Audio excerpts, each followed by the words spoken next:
How to disable data saver on TikTok. Hey guys, and welcome back to the channel. So in this video today, I'm going to be showing you how you can actually disable data saver on TikTok. So using the data saver option could actually, have an impact on watching videos here on TikTok. It can make it a lot longer to load and much more. So it may be the reason that you want to disable. So I'll show you how you can do that in this video.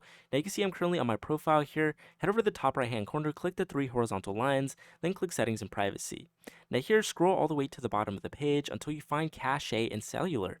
Now, it should say right here data saver, go ahead and click on it. Once you do that, you can see that I currently have the data saver option enabled. So all I have to do is toggle this off and it should be grayed out and not visible in blue. So you can see here now that we have actually disabled the data saver option. And now we're going to actually be able to look at videos here on TikTok a lot faster. And keep in mind that disabling this will actually have an increase on your data usage. So please keep that in mind. That being said, if you did find this video helpful, please leave a like and subscribe, and I will see you guys until next time.